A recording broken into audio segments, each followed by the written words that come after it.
Ogi, ano man siya pulis diri? Gani kog police. Good afternoon, Vice President Inday Sara Duterte. Good afternoon. Ma'am, nag-interview sa Tarbel. How are you today, ma'am?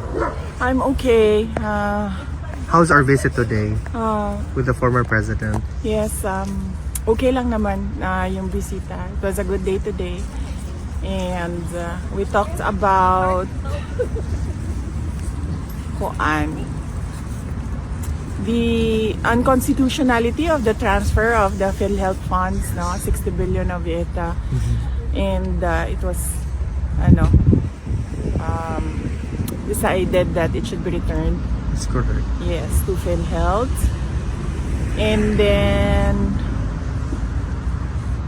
we talked about the inauguration of, or the inauguration on Sabato, Inspection daw opening yun. of the Davao Bucana Bridge. VP, what's the reaction of the former president and you yourself with respect to the unanimous decision of the Supreme Court 15-0 asking the government to return the funds to the PhilHealth Fund? Well, the Supreme Court is the final arbiter, no, of legal cases in our country, and if they say that it is unconstitutional, then it is, and then it should be returned. Rightly so, because dapat ang pera ng PhilHealth ay binabalik or nire-reinvest balik sa health programs ng ating bansa. VP Inday, earlier we talked about the Bucana Bridge, and you made mention that you're going to refer the Yes. situation with the former president. Ano po yung decision ni Yes, former president? nag-ano lang ako kanina kung pwede ko ba kwento yung backstory ng Bucana Bridge, and then he said na okay lang naman. So ang nangyari dyan ay ang Bucana Bridge is kaparte ng buong coastal road ng Davao City. So hindi siya yung coastal road hindi siya makakatawid ng Bangkerohan River kung wala yung Bucana Bridge. At that time na mayor ako, may budget ang coastal road pero unfunded ang bridge. And it was made known at the time to former President Duterte that the bridge is unfunded. At siya ay naghanap ng paraan para mabigyan ng pondo yung bridge. So noong nakahanap siya ng pondo, ay sinimulan yung negotiations, sinimulan yung mga planning, lahat ng paperworks para doon sa bridge na yon ay sinimulan na. But ngayon, nandyan na yung bridge, so dapat nating pagpasalamatan para sa akin bilang isang Davaoenyo at syempre sa mga tiga Mindanao na din, dahil nagbe-benefit din sila doon sa coastal road na yun, no? Traveling from south to north of Davao in the region. Nagpapasalamat kami kay dating Pangulong Rodrigo Duterte dahil hindi siya tumigil sa paghahanap ng pondo para doon sa tulay.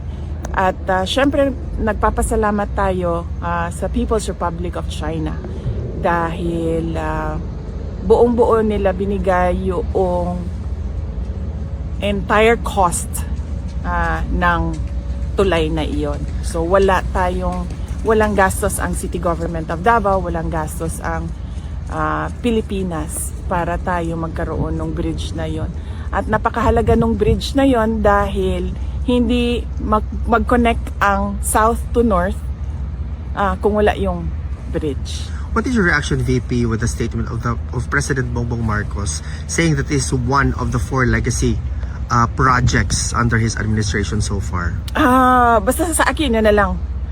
Bilang Davaoenyo at bilang Mindanaon, nagpapasalamat ako kay dating Pangulong Rodrigo Duterte dahil ang totoo talaga niyan, alam niya at the time yung problema ko bilang mayor. Now, may coastal road, may budget ang coastal road, pero wala kaming budget para sa tulay. At and yes, as I said, yung source of fund ang People's Republic of China. Sila yung pinagpapasalamatan ko. VP Inday, on a different matter, today the determination of the medical records with respect to the competency of the former president will be submitted. Was the submission done already or? Wala akong, hindi ko alam no kung nasubmit na ba yung medical records. Ang siguro, tamang tao na sumagot kung ano yung nangyayari sa kaso ay si Attorney Nicholas Kaufman. VP, is there something that the former president wishes to relay, or perhaps you want to relay to the Filipino people now na malapit na po ang Pasko? Malungkot ang Pasko natin dahil hindi natin gusto ang mga nangyayari sa ating bansa, lalong-lalo na yung mga iskandalo sa korupsyon at yung pag-aabuso sa posisyon at mga opisina ng gobyerno.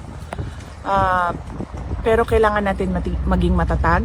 As Filipinos, we are known to be resilient. Kaya kailangan natin itawid itong Pasko na ito na merong pag-asa sa ating mga puso. At syempre ipagdasal natin yon na mas maganda ang ating taong 2026 sa kung ano man yung dinaanan natin ngayong 2025.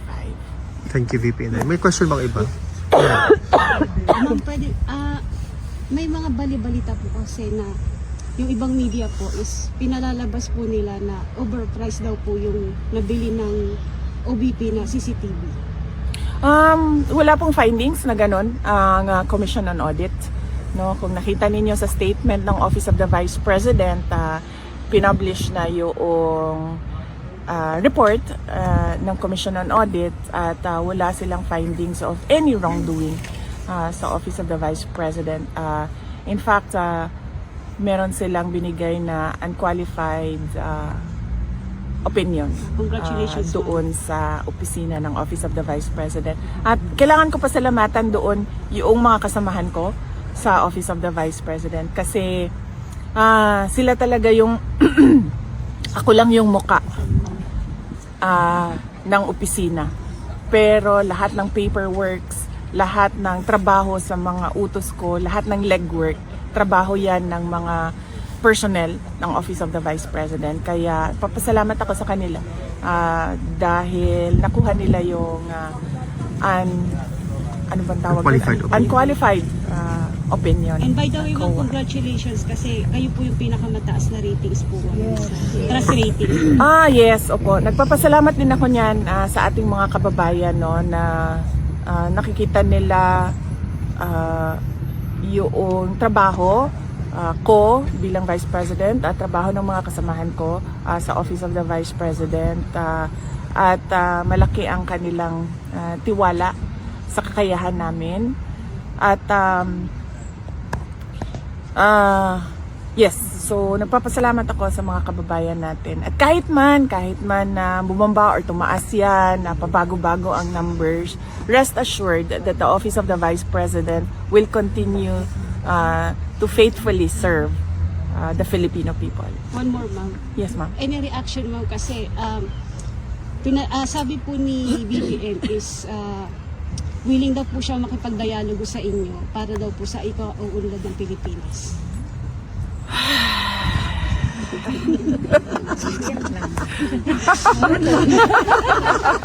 Ora to. Okay. May iba pa bang question, guys? Sige, go ahead. Ma'am, ano pong masasabi niyo kay Sandro Marcos na siya yung tinagawang pork barricade? Well, wala akong wala pa sa akin yung mga dokumento, ma'am, no? At hindi ko pa na-review yung mga dokumento. So, hindi muna ako mag-comment sa ganyan. Pero ang pwede ko pong i-comment ay madami talagang mga insertions ang iba't ibang mga congressman. Kasama na si Congressman Sandro Marcos.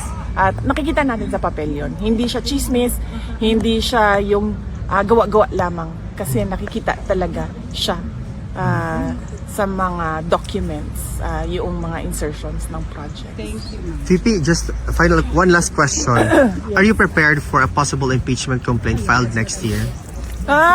Yes, we're about to release a statement about the impeachment, no. So lalabas namin 'yan sa Monday. Tinatapos lang namin ngayon. Meron lang ako mga edits and amendments Okay. doon. So para may balita ka naman sa Monday. Ang dami mo nang balita. Thank you, VP Ayan, Inday. ilabas lahat yan. VP, are you okay for a photo op? Yeah. Individual na lang. Individual. Para mabilis. Sige, dito tayo mag-start, ma'am. Thank you. Thank you, ma'am.